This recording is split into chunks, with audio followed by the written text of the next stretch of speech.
Halo teman-teman, kami dari kelompok SD Kanisius Sengkan akan mempresentasikan hasil diskusi kami pada mata kuliah pemahaman peserta didik dan pembelajarannya.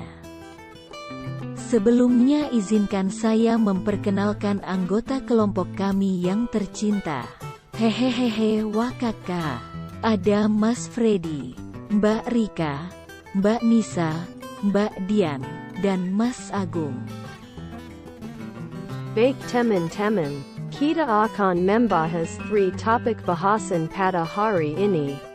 Yang pertama, berikan penjelasan bagaimana penerapan teori behavioristik, teori sosial kognitif, dan teori konstruktivisme di dalam kelas.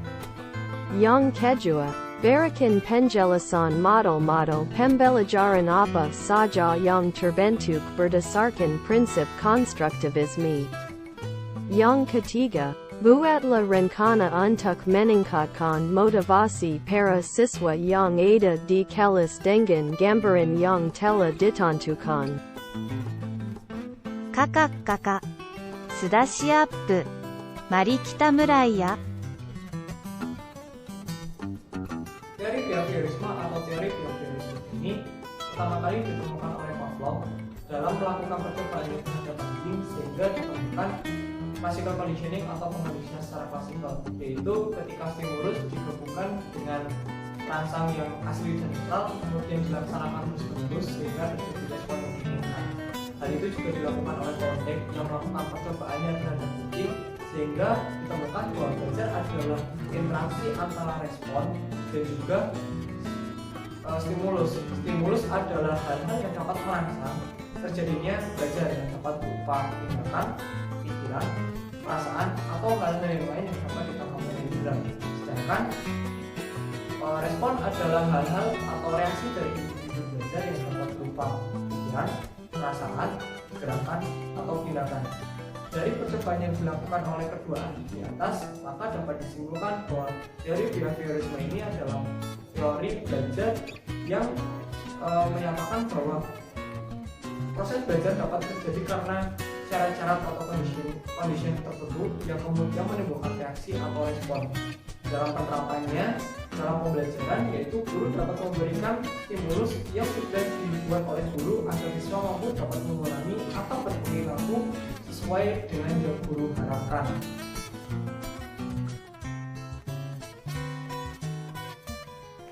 Saya akan menjelaskan apa itu teori belajar sosial kognitif oleh Albert Bandura. Teori belajar ini merupakan kritik dari teori yang dikembangkan oleh ahli behavioristik.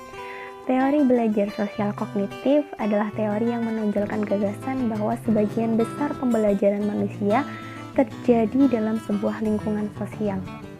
Teori belajar ini menjelaskan bagaimana kepribadian manusia dapat berkembang melalui sebuah proses pengamatan. Untuk dapat memahami lebih dalam mengenai teori belajar sosial kognitif, dapat dilihat melalui tabel berikut. Pada tabel tersebut dapat dilihat bahwa antara perilaku, kognitif, serta lingkungan saling berinteraksi untuk dapat mempengaruhi pembelajaran.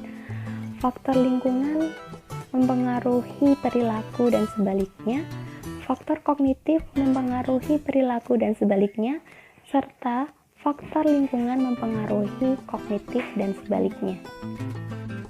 Teori sosial kognitif di dalam kelas dapat dilakukan melalui cara-cara sebagai berikut. Yang pertama yaitu meminta siswa untuk merefleksikan pengalaman mereka melalui kegiatan membuat jurnal maupun laporan terkait kegiatan yang mereka lakukan. Kemudian yang kedua yaitu mendorong siswa untuk melakukan diskusi terkait materi dan mempresentasikannya di depan kelas serta meminta kelompok lain untuk memberikan tanggapan maupun pertanyaan terkait materi. Kemudian yang ketiga yaitu membantu siswa dalam menemukan solusi baru terkait suatu masalah untuk mengembangkan kemampuan berpikir kritis. Kemudian yang keempat yaitu meminta siswa untuk menyampaikan ide maupun pendapat yang mereka miliki. Kemudian yang kelima yaitu membantu siswa dalam mengeksplorasi dan memahami bagaimana ide-ide bisa terhubung. Kemudian yang terakhir yaitu meningkatkan pemahaman dan juga ingatan siswa melalui penggunaan visualisasi dan juga permainan dalam menyampaikan materi.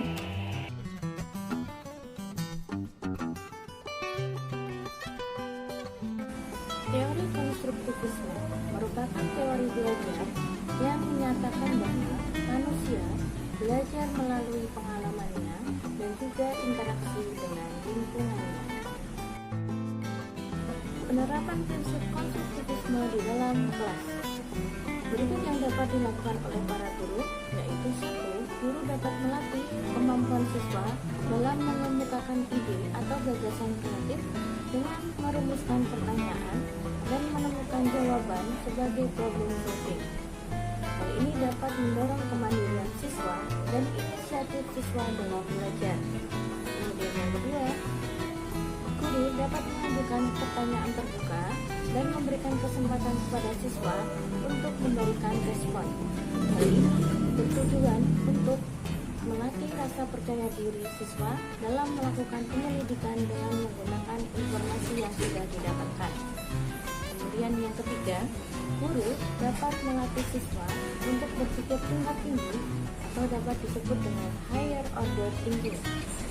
Hal ini dapat dilakukan oleh guru bersama siswa dalam menjangkau hal-hal di balik proses faktual yang sederhana.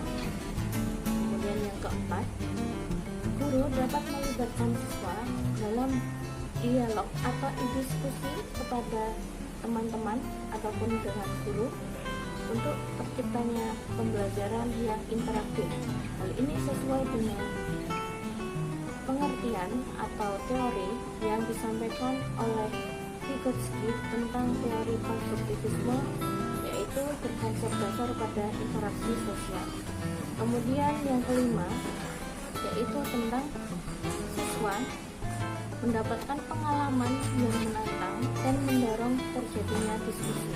Kemudian yang keenam, yaitu guru dapat menggunakan data mentah atau sumber utama dan materi yang interaktif dalam pembelajaran.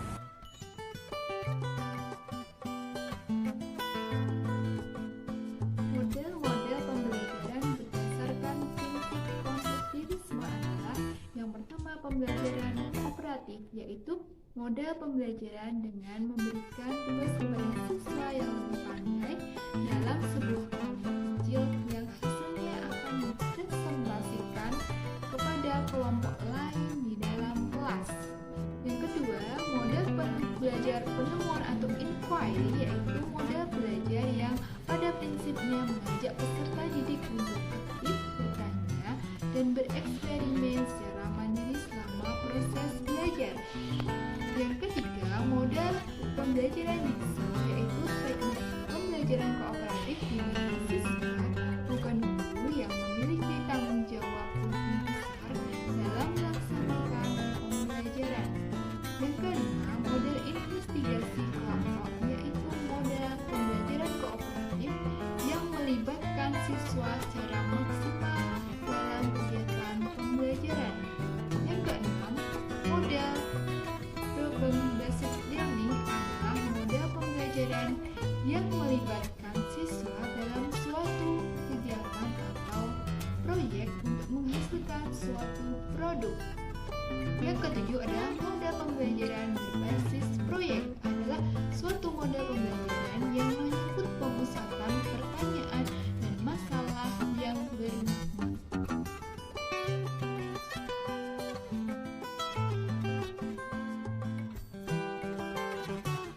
Selanjutnya yaitu membuat rancangan atau rencana tentang bagaimana cara untuk meningkatkan motivasi siswa dalam kelas dengan gambaran-gambaran yang telah ditentukan. Gambaran pertama atau kasus pertama yaitu Tania yang berusia 7 tahun, di mana Tania memiliki kemampuan yang rendah dan juga keinginan yang rendah untuk menjadi sukses. Dalam hal ini guru dapat meningkatkan motivasi Tania yaitu dengan cara yang pertama yaitu menanyakan atau mencari tahu mengapa Tania memiliki kemampuan yang rendah dan juga keinginan yang rendah untuk menjadi sukses. Hal ini dapat dilakukan dengan menanyakan kegiatan keseharian Tania dan juga tentang jadwal belajar Tania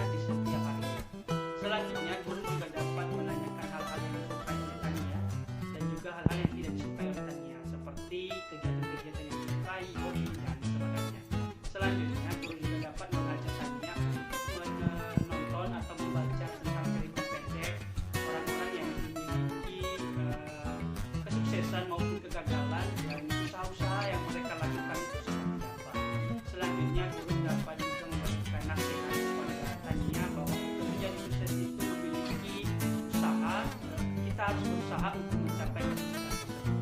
Selanjutnya yaitu dalam pembelajaran guru dapat mengaitkan pembelajaran atau kegiatan pembelajaran dengan hal-hal yang disukai oleh kami atau yang berkaitan dengan hobi. Pada kasus Samuel yang berusia 10 tahun yang bekerja keras untuk menjaga harga dirinya pada tingkat yang tinggi tapi memiliki rasa takut yang tunggal, dari kami memberikan masukan bahwa guru dapat mengajak Samuel untuk bermain peran dengan teman-teman dengan tujuan untuk meningkatkan sikap menghargai. Selain itu juga Samuel dapat memberikan ulasan terhadap pengalaman bermain peran agar dapat meningkatkan sikap menghargai sesama teman-teman yang baik. Terus atau gambaran selanjutnya yaitu Sandra berusia 13 tahun, salah satu siswa yang tenang di dalam kelas tetapi meremehkan keterampilan teman-temannya. Nah, untuk mengatasi hal ini, guru dapat mengajak semua siswa dan juga termasuk Chandra untuk menonton video tentang keunikan-keunikan setiap individu dan kemampuan-kemampuan yang dimiliki oleh setiap individu. Nah, selanjutnya guru dapat mengajak atau meminta siswa untuk mengerjakan tugas secara kelompok dan setiap kelompok diharapkan berpartisipasi untuk mengerjakan tugas tersebut agar tugas tersebut dapat dikerjakan secara maksimal dan juga tepat waktu. Nah, setelah itu siswa diminta untuk mempresentasikan hasil kerja mereka dan setiap individu berperan aktif dalam mempresentasikan tersebut. Selanjutnya setelah presentasi, guru dapat memberi apresiasi kepada setiap peserta bahwa tugas yang telah mereka kerjakan secara bersama-sama itu sudah baik dan mungkin juga ada beberapa yang perlu diperbaiki. Nah, selanjutnya guru dapat menasihati setiap siswa dan juga termasuk Chandra bahwa setiap individu itu unik dan memiliki keterampilannya masing-masing. Oleh karena itu kita harus saling menghargai. Bagaimana cara meningkatkan motivasi belajar Robert yang berumur 16 tahun hanya tinggal bersama bibinya, memiliki sedikit minat untuk belajar di sekolah? Berikut beberapa cara yang dapat dilakukan. 1.